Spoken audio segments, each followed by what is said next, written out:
Hello students, मैं Rajendra Prasad Surya world school के YouTube channel पर आपका हार्दिक अभिनंदन करता हूं।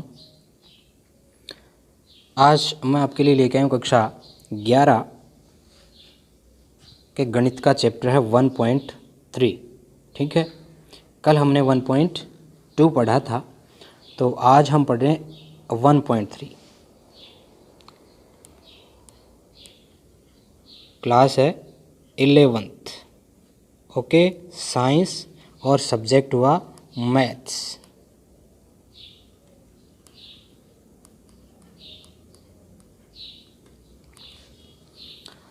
तो स्टार्ट करते हैं स्टूडेंट्स। फर्स्ट क्वेश्चन है, निम्न स्थानों में प्रतीक सबसेट या नोट सबसेट को भरकर सही कथन बनाइए। ये जो निशान है ये सबसेट उप समुच्चय को इंडिकेट करता है, ये उप समुच्चय। ठीक है, और ये है उप समुच्चय नहीं। तो पहला जो दे रखा है सेट दे रखा है 2 3 4, ये एलिमेंट हो गया 2 3 4। और सेकंड जो सेट है 1 2 3 4 5। तो सबसेट कब होता है? यदि देखिए पहला सेट 2 3 4, ये सारे के सारे अवयव यदि इस दूसरे सेट में विद्यमान तो हैं, तब तो पहले सेट को हम दूसरे का उपसमुच्चय कहेंगे, अदरवाइज नहीं। ओके, तो देखिए 2 3 4 मैच हो रहे हैं, 2 3 4 मैच हो रहे हैं। इसका मतलब पहला जो है, पहले में आप क्या कहेंगे, यहाँ कौन सा निशान आ जाएगा? सबसेट का। ठीक है, 2 3 4 ये जो सेट है ये एक सबसेट हो गया किसका? 1 2 3 4 5 का। ओके, फिर सेकंड में ए बी सी और आगे बी सी डी। देखिए केवल सी बी और सी मैच हो रहा है, ए मैच नहीं हो रहा है, ए इसमें नहीं है। ठीक है, तो आप क्या कहेंगे? A B C is not a subset, is not a subset. Okay, ये इस प्रकार से इसको काट देंगे, क्रॉस हो जाएगा, सबसेट नहीं है। ठीक है, फिर है एक्स, जहाँ x आपके विद्यालय की कक्षा 11 का एक विद्यार्थी है, कक्षा 11 का विद्यार्थी है। और दूसरा जो सेट है x आपके विद्यालय का एक, यानी दूसरा जो सेट है इसमें तो अपने विद्यालय के सभी विद्यार्थी हो गए, सभी विद्यार्थी। और इसमें केवल कौन से हुए? इसमें केवल 11th क्लास के स्टूडेंट हुए, 11th क्लास के। ठीक है, तो 11th क्लास के स्टूडेंट है, वो भी अपने स्कूल के ही तो हैं, अपने ही विद्यालय के तो हैं। तो इसका मतलब ये स्टूडेंट किस में मैच होंगे? विद्यालय के सभी जो स्टूडेंट्स हैं उन विद्यार्थियों में मैच तो होंगे, मिलेंगे। ठीक है, इसका मतलब हुआ ये जो पहला सेट है ये दूसरे का क्या हो जाएगा? सबसेट। तो निशान इस प्रकार का आ जाएगा। क्लियर? ठीक है, इसके बाद नेक्स्ट है x, जहाँ x किसी समतल में स्थित एक वृत्त है, किसी समतल में स्थित एक वृत्त है। और दूसरा सेट है x, जहाँ x एक समान समतल में वृत्त है जिसकी त्रिज्या 1 इकाई है। यानी ये जो पहला जो सेट है उसमें तो क्या है?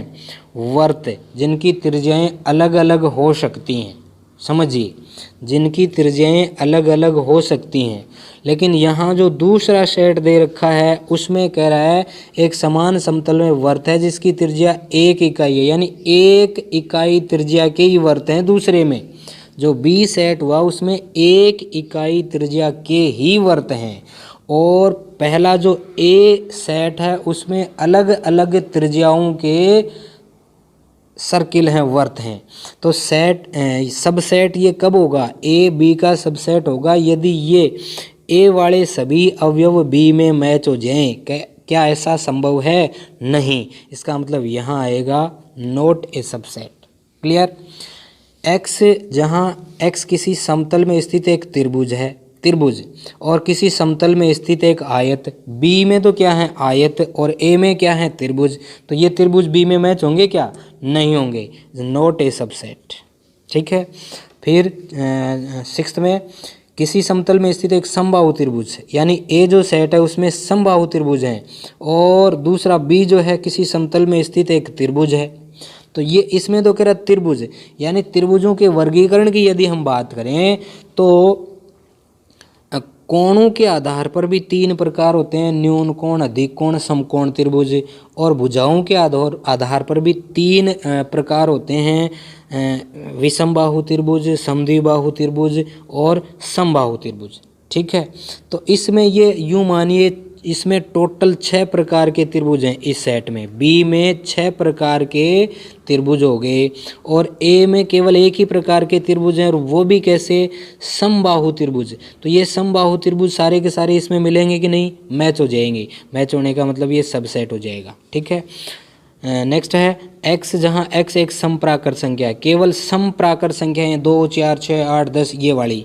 और बी सेट में x, जहाँ x एक पूर्णांक है, तो पूर्णांक आप जानते हैं नेगेटिव भी होते हैं और पॉजिटिव भी होते हैं। ठीक है, तो ये 2 4 6 ये जो संख्याएं सम संख्याएं, क्या इन पूर्णांकों में मैच नहीं होंगी, होंगी। ठीक है, ये मिल जाएंगी, तो ये भी एक सबसेट हो जाएगा। दूसरा क्वेश्चन है, जांच कीजिए निम्नलिखित कथन सत्य है अथवा असत्य है। ए बी, पहला जो सेट है जिसमें अवयव हैं A B is not a subset of B C A. मैंने कहा था ऑर्डर कोई इंपॉर्टेंस नहीं रखता, एलिमेंट मिलने चाहिए। ए बी, तो देखिए ए ये रहा और बी ये रहा, तो अवयव मैच हो रहे हैं। अवयव मैच होने का मतलब क्या हुआ कि ये जो पहला सेट है ए, ये दूसरे सेट का क्या होना चाहिए, एक सबसेट होना चाहिए। ठीक है, जबकि ये कह रहा है नॉट ए सबसेट, इसका मतलब पहला जो है ये असत्य होगा। क्या होगा, ये फॉल्स होगा। ओके, दूसरे में A E is a subset of, दूसरा सेट दिया एक्स, जहाँ एक्स अंग्रेजी वर्णमाला का एक स्वर है। तो स्वर देखिए, यानी बी में कौन कौन से आएंगे, ए ई आई ओ यू, ये बी के अवयव हुए, जबकि ए के अवयव हैं ए और ई, तो ए और ई मैच हो तो रहे। ठीक है, इसका मतलब ये सबसेट होगा, तो ये ट्रू हो गया भाई। ठीक है, क्लियर है। थर्ड में 1 2 3 और 1 3 5, 1 2 3 देखिए 2 नहीं है इसमें, तो ये इसका सबसेट नहीं होगा। ठीक ठीक, ये फॉल्स हो जाएगा।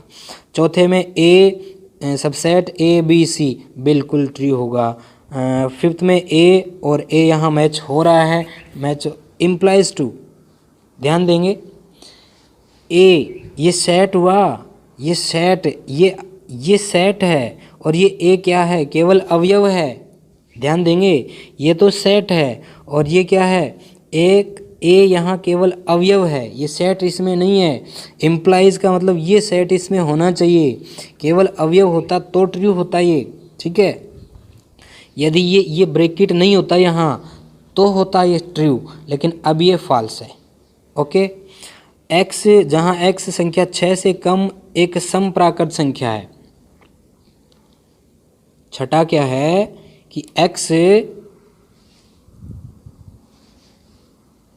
संख्या 6 से कम एक समप्राकृत संख्या, तो 6 से कम समप्राकृत संख्या हो जाएगी 2 और 4। तो सेट ए में अवयव हुए 2 और 4, 2 और 4, केवल ये अवयव हुए सेट ए में। ठीक है, और बी में क्या हो गया, एक्स, जहाँ एक्स एक प्राकृत संख्या है जो संख्या 36 को विभाजित करती है। तो 36 को विभाजित करने वाली संख्याएं कौन कौन सी हो जाएंगी, बी में कौन कौन से अवयव आ जाएंगे, बी में अवयव आ जाएंगे, 1 आ जाएगा, 2 आ जाएगा, 3 भी होगा, 4, फिर 6, फिर 9, फिर 12, समझ में आ रहा है, और फिर 18 हो जाएगा, और फिर 36 हो जाएगा। इतने सारे अवयव बी में आएंगे और ए में केवल कितने हैं, 2 और 4 हैं। ठीक है, तो देखिए ये 2 4 इसमें मैच हो रहा है क्या, वो देखिए आप क्या कह रहा है। दूसरा जो बी वाला है, बी में कह रहा है एक प्राकृत संख्या जो 36 को विभाजित करती है, तो 36 को विभाजित करती है 1 2 3 4 6, 9 भी करता है, 12 18 36 ये करते हैं। तो 2 4 देखिए, 2 ये रहा, 4 ये रहा, मैच हो रहा है। मैच होने का मतलब क्या हुआ, ये भी सत्य है। चौथा आपका ट्रू हो गया। ठीक है, थर्ड क्वेश्चन देखते हैं। थर्ड क्वेश्चन में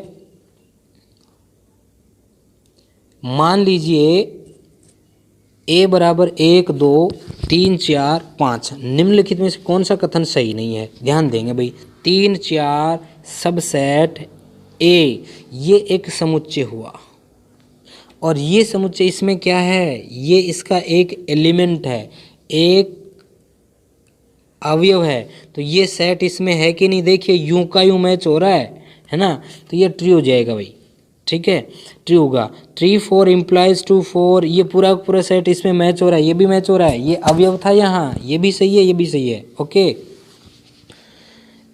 ये पूरा पूरा ए में इम्प्लाइज टू ए से रिलेटेड है, ये सेट है इसके अंदर, ठीक है, हो जाएगा। 3 4, अब ये जो है एक अवयव को सब सेट ऑफ 4, ठीक है, 3 4, यहाँ तो क्या हुआ, ये एलिमेंट है, ये एलिमेंट है, सारे के सारे एलिमेंट मैच होने चाहिए तभी तो कहेंगे। तो अभी ये यहाँ एक सेट नहीं हुआ था, ये तो केवल अवयव था यहाँ, और यहाँ भी ये समुच्चय हो गया, तो समुच्चय ये सही है, ट्रू है, ठीक है। और ये केवल अवयव है, तो अवयव सबसेट नहीं होता, ये पहला जो है ये फॉल्स हो जाएगा भाई, ये ट्रू होगा, ठीक है। 1 implies to A, 1 implies to A, ये ट्रू होगा। फिफ्थ में 1 इम्प्लाइज टू ए, 1 सबसेट, तो 1 अकेला, ये एक क्या है, ये एक अवयव है, तो अवयव सबसेट थोड़ी होता है, सेट सबसेट होता है, क्लियर है, तो ये फॉल्स होगा, फिफ्थ जो है फॉल्स होगा। छठे में 1 2 5, 1 2 5, 1 2 5, और ये एक सेट हो गया सबसेट, भाई ये ट्रू होगा, ठीक है। 1 2 5, 1 2 5 ए इम्प्लाइज टू 5, अब देखिए ये सेट है, अब ये सेट नहीं है, ये फॉल्स होगा भाई। यहाँ 1 2 3 सबसेट, 1 2 3 नहीं, 3 नहीं है अलग से, ठीक है, ये फॉल्स होगा। और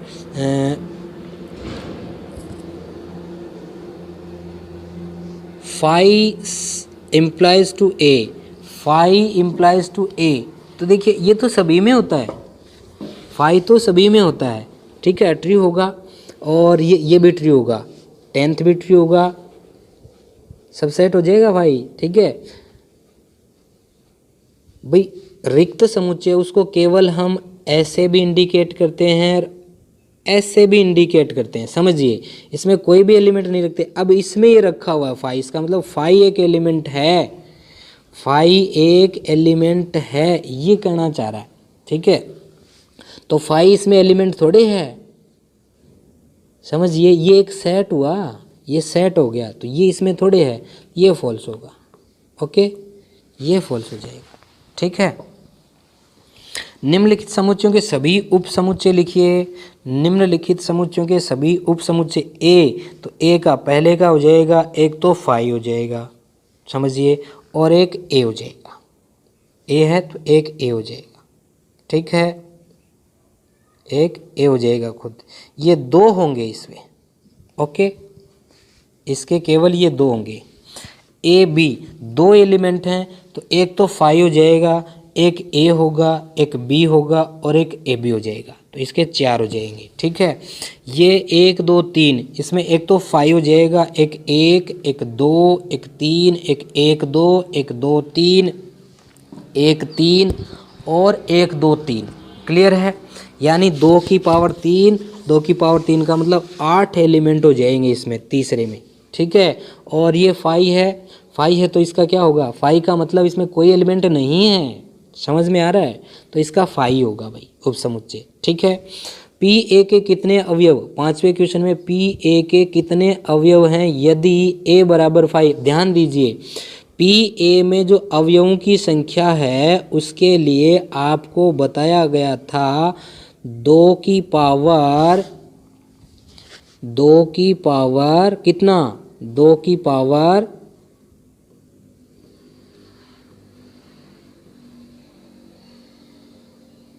x कह दो, m कह दो, ठीक है, 2 की पावर m क्या है, नेचुरल नंबर था, और इसको हम नेचुरल नंबर तो था, लेकिन ये इंडिकेट किसको करता है, सेट के अवयवों को, सेट में अवयव कितने हैं, तो पी ए के कितने अवयव होंगे यदि ए बराबर 5, यानी ए में कोई सेट नहीं, एक रिक्त समुच्चय है, तो m का मान 0 हो गया, यहाँ m का मान 0 होते ही 2 की पावर 0, किसी भी नंबर की पावर 0 होने का मतलब वो वैल्यू कितनी होती है, 1 होती है, यानी पी ए के कितने अवयव होने हैं, 1, क्लियर। छठे क्वेश्चन की ओर आगे बढ़ें। निम्नलिखित को अंतराल रूप में लिखिए, छठे क्वेश्चन में निम्नलिखित को अंतराल रूप में लिखिए। तो x जहाँ x implies to r real number से संबंधित है और -4 is less than x and x is less than equal to 4। तो अंतराल रूप में आप इसे कैसे लिखेंगे भाई? -4 जो है x का मान -4 से छोटा है और x 6 से छोटा है और 6 के बराबर भी है, यानी 6 शामिल है। तो इसको आप लिखेंगे, छठे की बात कर रहा हूँ, क्वेश्चन नंबर 6 की बात। तो इसमें पहला जो क्वेश्चन है इसको आप अंतराल रूप में लिखेंगे -4, ठीक है, -4। और ये जो 6 है इसकी ओर ब्रैकेट आएगा बड़ा, तो -6 शामिल भी हो गया, 4 शामिल नहीं है माइनस का। ओके, इसे ऐसे लिख देंगे। x सेकंड पार्ट की बात करें, सेकंड में x जहाँ x जो है r से रिलेटेड है, -12 is less than x and x is less then -10 और -12 के बीच में। तो इसे आप लिख देंगे -12 एंड -10, ऐसे लिखा जाएगा। थर्ड में x जहाँ x implies to r and 0 is less than equal to x and x is less than 7। तो थर्ड वाले को आप लिखेंगे 0 की ओर बड़ा कोष्ठक लगाएंगे और 7 की ओर छोटा कोष्ठक लगा देंगे। ओके, समझ में आ रहा है। चौथे में इसका जो चौथा पार्ट है, चौथे में है x जहाँ x इम्प्लाइज टू r से संबंधित हैं, 3 is less than x and x is less then 4। तो यहाँ आ जाएगा 3 एंड 4। ओके, ठीक है, ये क्वेश्चन हुआ 6th। 7th क्वेश्चन देखते हैं। 7th क्वेश्चन में निम्नलिखित अंतरालों को समुच्चय रूप में लिखिए। तो समुच्चय रूप में कैसे लिखेंगे? समुच्चय रूप में पहला लिखा जाएगा x जहाँ x क्या है, किस प्रकार से लिखेंगे समुच्चय रूप में?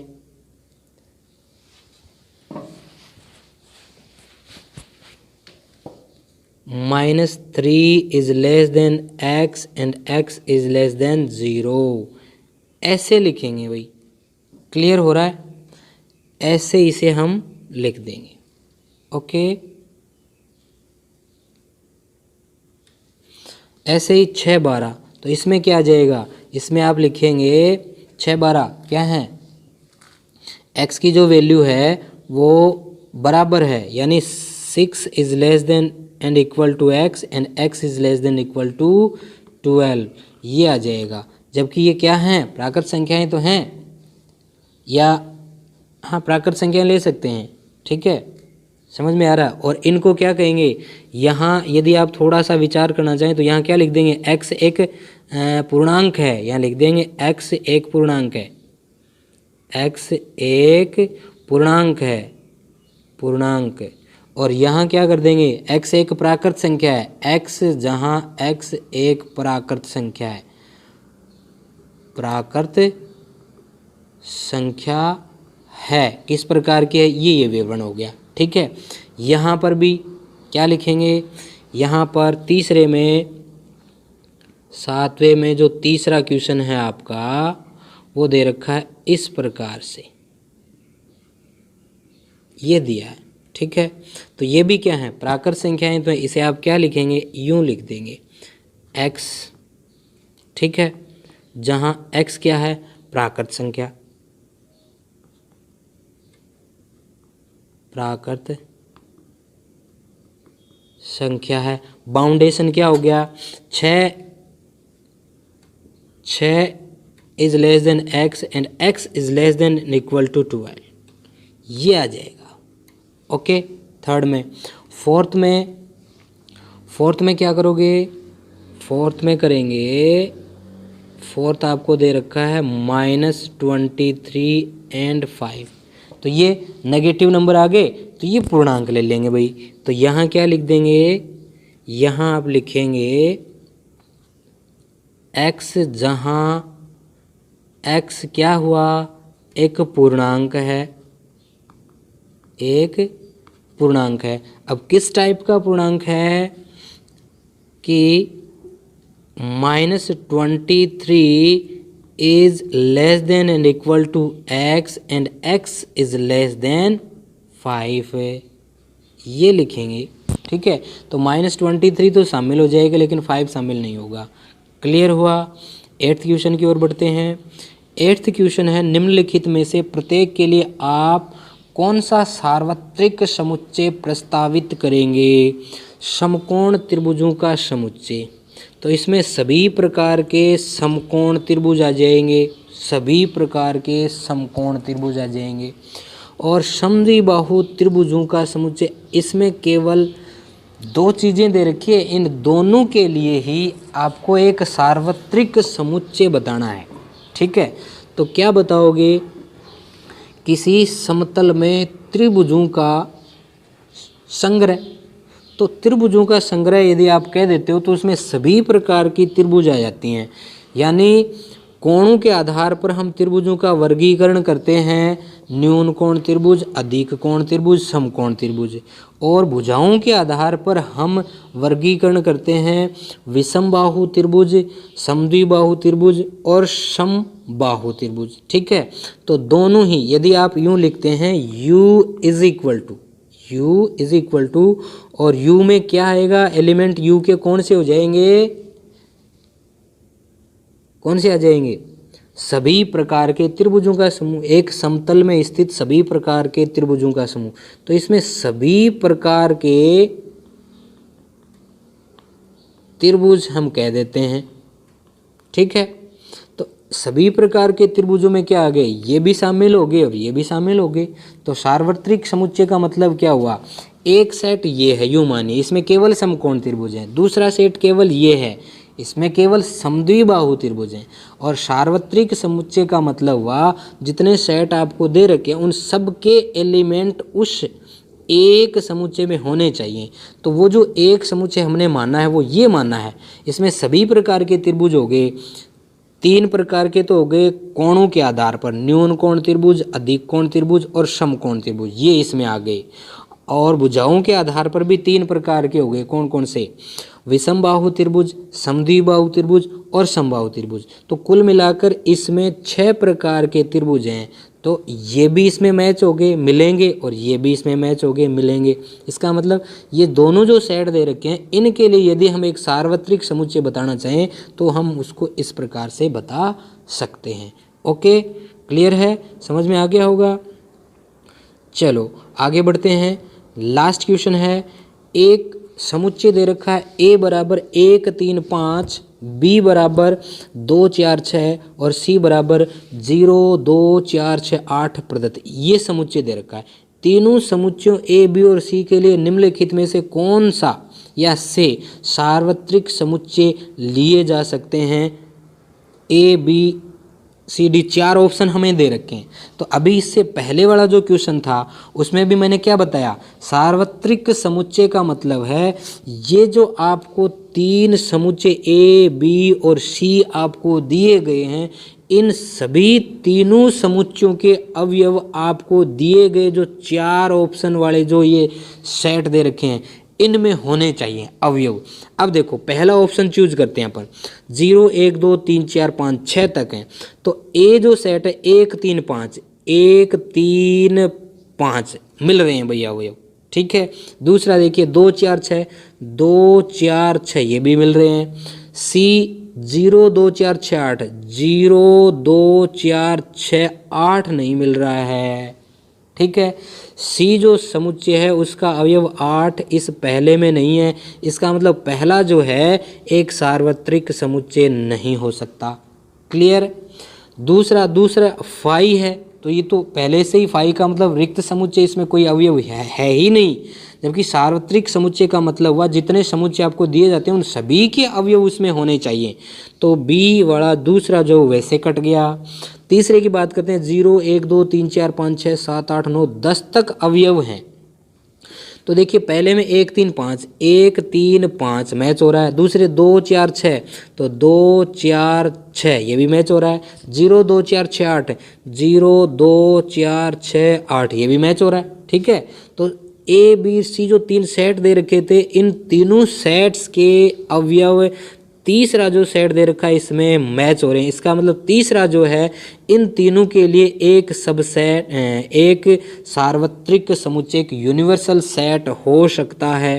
ठीक है, क्लियर हुआ। चौथे पॉइंट पे जाते हैं।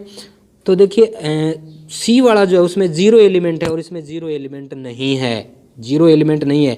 तो ए मैच हो जाए, बी मैच हो जाए, लेकिन सी का जो 0 एलिमेंट है वो इसमें मैच नहीं होगा। इसका मतलब चौथा जो ऑप्शन है ये भी कैंसिल हो गया। इसका मतलब यहाँ ये जो 9th क्वेश्चन है इसका आंसर कौन सा होगा? 3rd होगा। जो तीसरा ऑप्शन है ये दिए गए समुच्चयों के लिए क्या कहलाएगा? एक सार्वत्रिक समुच्चय कहलाएगा। क्लियर हुआ? ठीक है, उम्मीद है आपको ये वीडियो समझ में आया, क्वेश्चंस भी अच्छी तरह समझ में आए होंगे।